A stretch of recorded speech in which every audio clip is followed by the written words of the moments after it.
First off, I would like to welcome jockey David Cohen. He has been a phenomenal addition to the local jockey colony the last couple of years. He began his jockey career in 2004 and immediately took off. But in February 2014, he did suffer a horrific accident in the paddock of all places at Belmont Park. And because of extended recovery and rehab, and also sadly, some personal tragedies that led him to putting his career on hold for more than 3.5 years. But I like to think that his setbacks were set ups for his comeback. How did that come to make you the person that you are today, David? Well, that's a good question, for sure.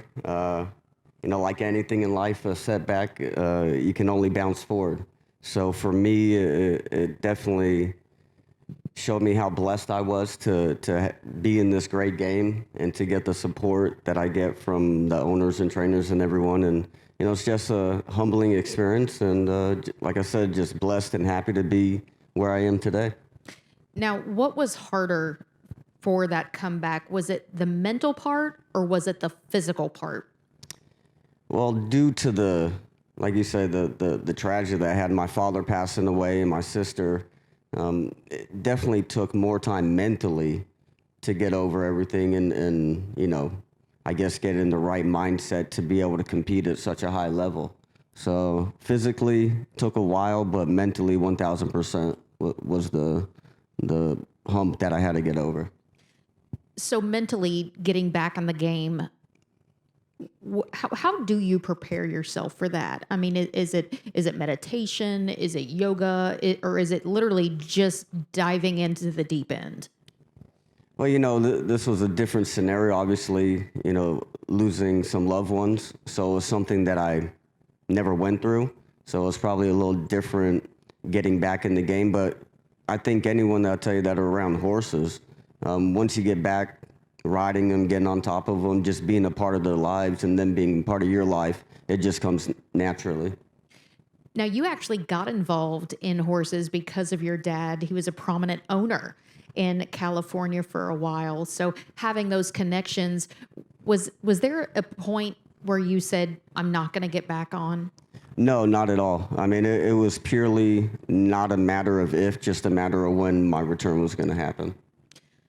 So obviously the comeback was not an issue. He was actually awarded the 2018 JockeyTalk360.com Comeback Jockey of the Year.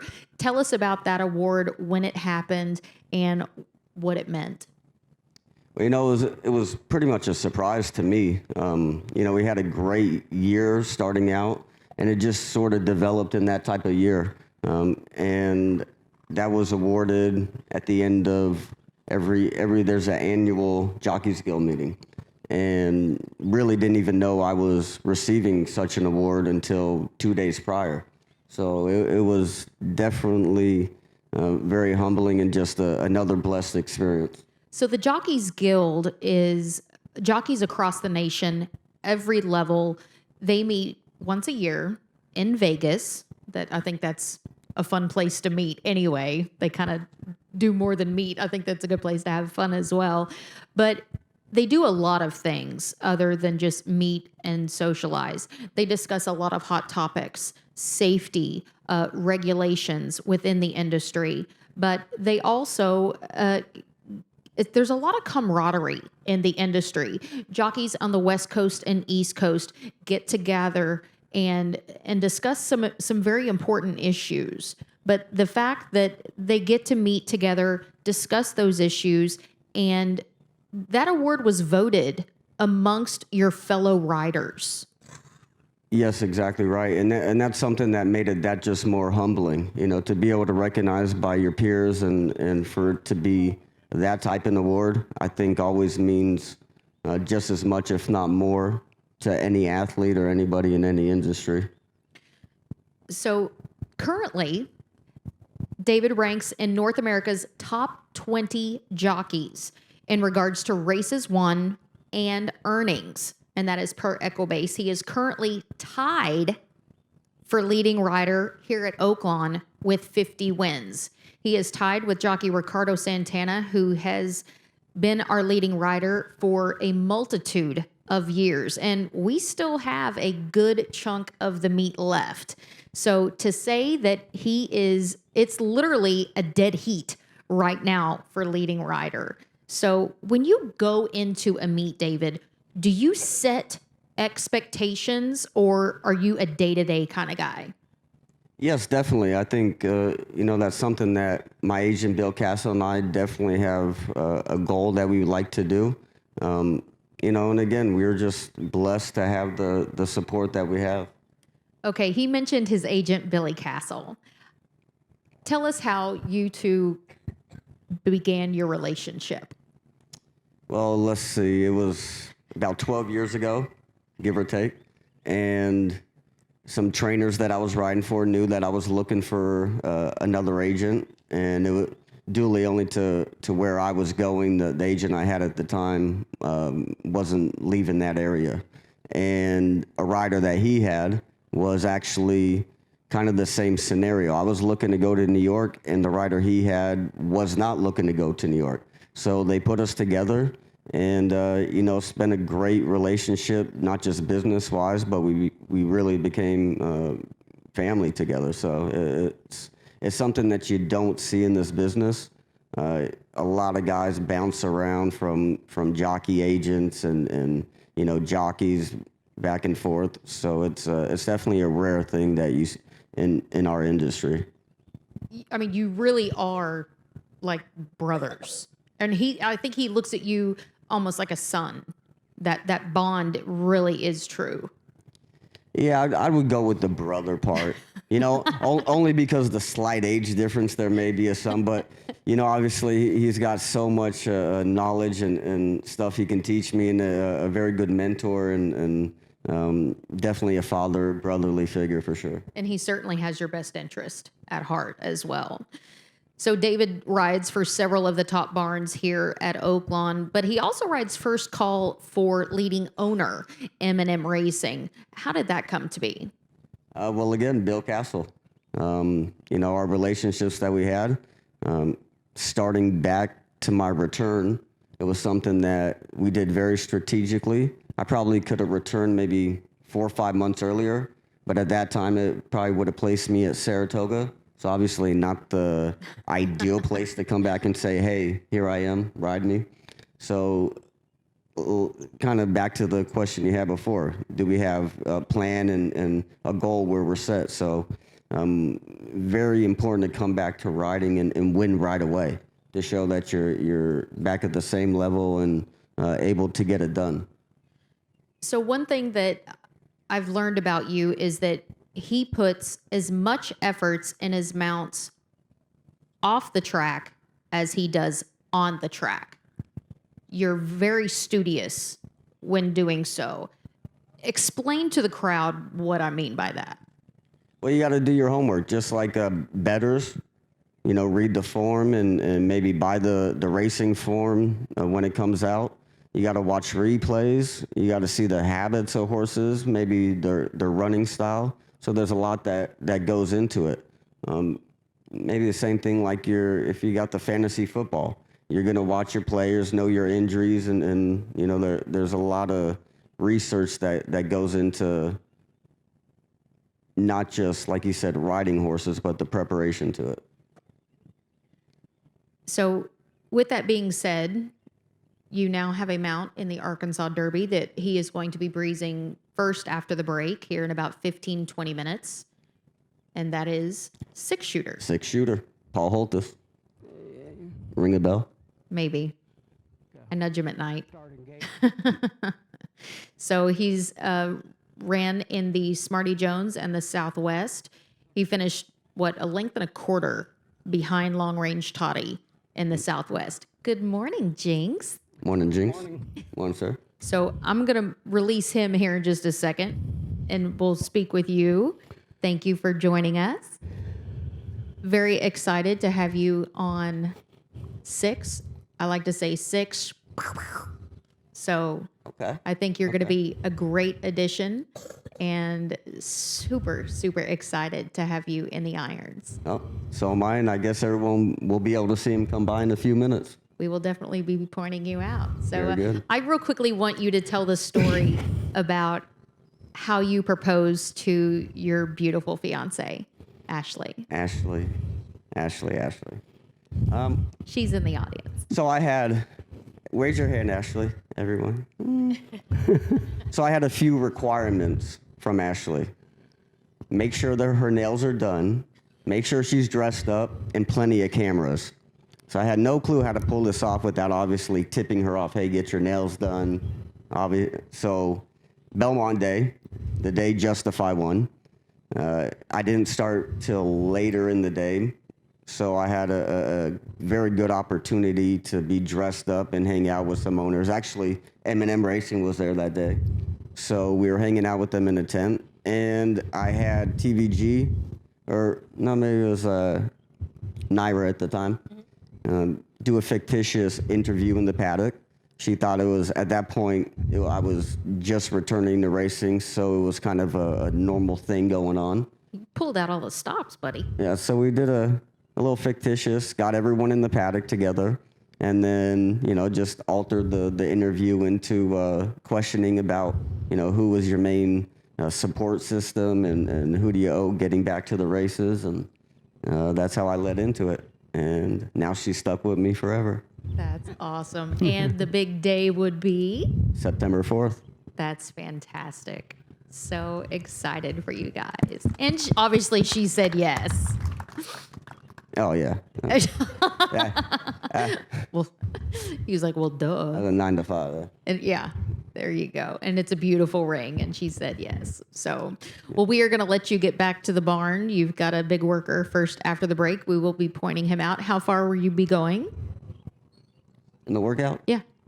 I don't know. Paul will tell me, I guess. Paul will give you instructions. I would guess Either 5/8, half or maybe 5/8. a half mile. Yeah. Rock and roll from the quarter pole, as they say. Either 45 or 50, right in between. I'm going to say a nice, easy, probably maybe 50, maybe slow. Yeah. A slow The track's half. on the hard side today, so Yeah. I've been taking it easy with all my workers. There you go. Yeah. All right. Very All good. right. Thank you for having Ladies me. and gentlemen, give a big hand for our current leading jockey, Mr. David Cohen. That's good. Thank you. Hey, good job. All right. I'm very happy to welcome trainer Jinks Fires. Proud to call him a fellow Arkansan. You might remember a couple years ago that Jinks also sent out Arch to victory in the 2011 Arkansas Derby. Jinks, I want to focus on Gray Attempt this morning. He has been looking phenomenal. He did breeze yesterday morning, but I think it's so interesting that he was a $50,000 yearling. He has certainly paid for himself so far. Yes, Mr. Pruitt, he always lets me go buy the horses, and I try to stay under the $50,000 limit. And I was fortunate enough to find him conformationally, and I thought he had enough pedigree to be a runner, and he looked like an athlete. So that's why I bought him. Well, he has 4 wins in 6 starts, 3 of those coming in stakes company. He broke his maiden at 6.5 furlongs as a 2-year-old at Churchill in late November. In his second start, he scored Gate to Wire with Sean Bridgmahan. He then scored the Sugar Bowl at the fairgrounds. A month later, Gate to Wire again with Bridgmahan. Now, Jinx, what does a horse need to show you from that maiden score to step him up to stakes company? Well, he's always been a competitive little horse, even in workouts. He wants to give you all anytime you go out there. He's always a horse that just, if you don't get a hold of him, he'll just give you everything he's got every time. So you have to kind of rate him, and I just felt like he would be a good horse to go in that spot. I tried to get in. I had nominated him for the springboard in Oklahoma City, but he had only broken his maiden, And when I called the stakes coordinator out there, he said, I don't think you'll get in, and if you do, you're probably going to wind up on also eligible. So I decided not to go there, to go to New Orleans and run him in the Sugar Bowl, and it worked out. Well, it definitely worked out as he was victorious. He then came to win the Smarty Jones at the mile here on opening day, gate to wire, again with Bridge Mahan. Now, what is factors go in to decide to stretch a horse out to the distance after sprinting? What did you see in him? Well, after the Smarty Jones. No, we're going in from that 6 furlong to go to the mile. You know, I felt like he could go and stretch out a mile, and I figured a mile would tell us whether he could go farther. And unfortunately, we didn't get to find out for sure how far he could go. And the second time, we about got put over the rail in the first turn, and he got hurt in that accident too. He made us miss, the Rebel, and we've been working on him hard, trying to get him back. He twisted his back, and when he got shoved up and twisted around, and he also came out of there with a failed ankle that had got jumped on. So we've been working up to this point, and then I saw the sprint race. I said, well, that's a good place to start him back, and he won't have to think about that first turn where he got about put over the rail. And so I thought it was a good place to kind of, get a race under him, and also to make him forget about getting hurt in that race. Jinks is talking about the grade 3 Southwest going into that first turn, kind of really got roughed up pretty badly. He dueled for the lead until about the 6 furlong mark, and then just got a little tired, probably getting roughed up in that first turn, probably hit him at that point. He was hurting, at that point, but he went ahead and tried. Even after he was, hurt, he went ahead and tried to run, but when you get hurt, just like those football players going out there, to catch a pass, and all at once somebody blindsides him, right, and they don't walk away too good, most of them. That's exactly what happened to him. It was interesting going into the Southwest that fellow trainer John Prather was getting on him. He just got so tough to handle.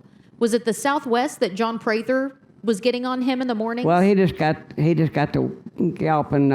Chelsea did a great job getting him up to the point for the Southwest, or for the Smarty Jones. But then he got so tough that he was kind of galloping too fast, and he was going too fast. So I got John Prather to get on him to try to slow him back down, and he did a good job.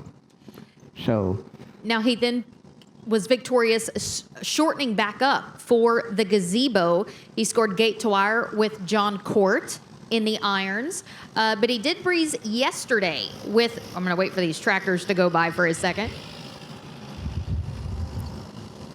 He did breeze 5 furlongs, a bullet. He went from the half-mile pole to the 7 furlong pole in 58-3. He then galloped out 6 furlongs in 11-3. Was that kind of the goal, to get that bullet work to go that fast? It was, but he does that on his own. He wasn't asked to do that. He did it on his own, and we mainly wanted to get him around that turn where he's going to have to be going in the first turn, and make sure that he remembers it's not a bad place to be. Now, how did you come to decide on Stewart? Well, actually, John Court, he would have ridden him had he not been on Long Range Toddy. Yeah. And anyway, that horse had already got enough points to get in the Kentucky Derby, so they chose to ride him, and we understood that. So I thought, Stewart, he's already been, he's been there already to the Derby, and he's a good rider, and so I thought he was the right one to put on. Now, is that going to be his last work? He won't have any? Yeah, he will not work again, no. So what's kind of his next week look like? What will he do leading up to Saturday? He'll just be galloping into the race, we'll probably let him gallop out down the lane, like a day or two before, but he won't be breezing. And I got Brett Rainey's getting on him now, and he's doing a good job with him now, and he's So he's been able to keep him down, slowed down about where I want him to go. So the draw for the Arkansas Derby is Wednesday at noon. Right now it's looking between a 10 and 12 horse field. Ideally, where in the gate would you like to see him? Somewhere about, I usually like 4 or 5, in that area. But that way you got a horse on the inside and a horse on the outside, so when they break, the one hole, unfortunately, if you don't let them run away from there, everybody covers you up and then you're stuck behind the horses. But and most horses that are in the one hole, they don't break well because they're watching the starter, plus they're also, when all the horses break on outside, all that commotion, they duck in, right. Most of them. So it's, I don't like the one hole. So looking at the projected horses, it looks to be you and possibly Omaha Beach with a lot of the speed. I don't think we have to be on the lead. I think our horse will rate off the speed. If they choose to go that way, we'll try to sit behind them and try to get by them heading home. What's he like at the barn? He's a very quiet, very nice horse to be around at any time. He's not a biter, and he's not a lot of thoroughbreds, they bite a lot, and they just do it because they get a little bored a lot of times in those stalls, so they'll, nip at people when they get around, but he's always real kind about everything. So tell us about some other horses in your barn that we might be able to look forward to. Well, there's, of course, we got Racer in there, and we plan on running him in that last day Arkansas bred stake going around 2 turns. And Bebop Shoes, he's a nice little Arky bred too that I've got. And unfortunately, we had to scratch him yesterday. He's got people been asking me, so I might as well tell it. What happened is his cobalt level stays high, and every horse in the barn gets fed just like him, but the cobalt on him, for some reason, it sticks with him. His metabolism, I guess, doesn't get rid of it. So he had a high count, so the steward scratched him. They were supposed to tell me, and they never called and said anything about scratching, and he got almost to the post, and they scratched him, so I was a little bit disappointed about that deal. I can imagine. Making it all the way to the post parade. Yeah. And so but he's a nice horse. We got some other horses in the barn, look like they might be all right down the road too. I got Colonel Dark Temper, who belongs to A.J. Foyt, and he's a nice horse too. So coming from such a prestigious racing family, I mentioned your brother, Hall of Fame jockey, Early Fires, Bucky, Manny. Coming from... There was 9 boys and 2 girls. Oh my gosh, your mother was a saint. And all the boys have been in racing except one. He was always a farmer. He stayed home and farmed. But anyway, every one of them's been to the track and been jockeys and been blacksmiths. I've got 2 brothers that are blacksmiths, and Bucky, my older brother, he was an outrider for a lot of years, and my brother Monroe, who is just younger than I, he galloped horses, worked on the starting gate for 30 years in Chicago. And then there's Manny, who trains on the farm, and then of course there's another brother, Roger, that I missed. He's the farmer. Then is it Riverdale? Rivervale, Arkansas, northeast corner of Arkansas. So how did y'all wind up getting into racing to begin with? Well, I used to be and going through high school as a rodeo cowboy. Okay. So I won the bull riding at Mid-South Fair Rodeo. Anyway, the guy Mr. Hanover, he saw me down there and I weighed like 105 pounds. Anyway, he sent his chauffeur down there to get me to come up there and talk to him, and I did, and he said, he wanted me to break his horses, and when the horses went to the track, I went with them, and Paul Holter Sr. was the trainer. Big Paul. Big Paul. And anyway, so that's how I wound up being here. And I brought all my brothers one by one. Wow.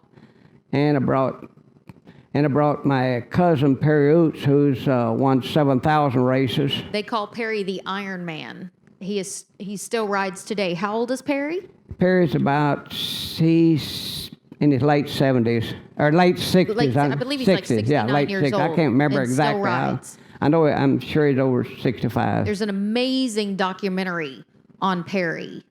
I believe it's on YouTube, but if you Google Perry Oots, the Iron Man, it's phenomenal. Yeah, every time I see Perry, he always asks about you. Yeah. Yeah, he's a hard rider, tries hard. What would you be doing, Jinx, if you weren't in horse racing? What would your whole family be doing? We're probably doing cattle. We've always raised cattle, and I've always liked cattle. So that's probably what we'd be doing. But every day... One brother still is. He's got a couple of hundred head up in northeast Arkansas. Who were some of your mentors when you got into training?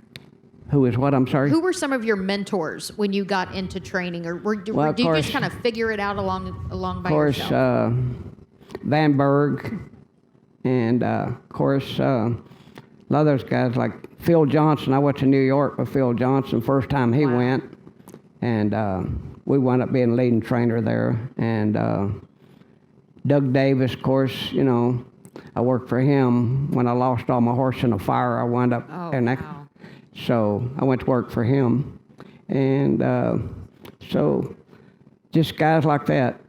So when this meet concludes, Jinx, tell people where you go. When it's over, we'll go to Churchill Downs. We go there, and of course, you can sit at Churchill, and you can race at Ellis Park, Indiana Downs, Chicago, Keeneland, and Kentucky Downs. So you're pretty much in one area, but you can ship down and come back the same day. And then you always come back here to Oaklawn. Do you consider Oaklawn home? Yes. You've got a nice little piece of property, and we drove by it the other day, and all your ponies were hanging out in the front yard. Yeah, I've been here. I came to the track here in 1959, fall of 59. Been here ever since. You've seen a lot of changes. A couple of years I got drafted in the Army. You've seen a lot of changes here. Well, not just here, but in the sport of horse racing. Yeah, there's a lot of changes. I used to ride horses from across the street, bring them here and gallop them and take them back. You couldn't get across there now with a bulldozer. What's one of your favorite memories other than Arch? I don't know. You mean in horse racing? Yeah. Well, I don't know. I guess, I don't know. Nurse Dopey was a nice Arkansas bred filly. I ran her 32 times and she won 16. Whoa. So once. Too bad it wasn't for the purses they run for now. Once off the board, she was fourth. Wow. Yeah, she was so, you know. And you're still a fixture at the sales? Yeah, I go to sale and I buy for Val Yegas and Bob Yegas and also Dwight Pruitt and also A.J. Foyt. Those are the main people I buy for. And you developed really close bonds with your owners as well. Oh, yes. Yeah, we're close. They're all friends of mine. So. Dwight's quite the character. He is. In fact, he had to go back or he would have been here this morning. He's got a big turkey hunt coming up. Well, I'm definitely looking forward to seeing him. He was out yesterday, wasn't he? He was, yes. He came. He came mostly because of that horse. They scratched on us at the last minute. Yeah, he's quite the character. Yeah, I really do like him. I think he's good for the sport. Yeah, he is. He's definitely good for the sport. Well, we wish you luck. Do you have anything in today? I do not have anything in. I have one in tomorrow. Well, good luck tomorrow. Well, Ladies and gentlemen, Jinks Fires. Thank you. Thank you so much, Jinx. All right, thank you.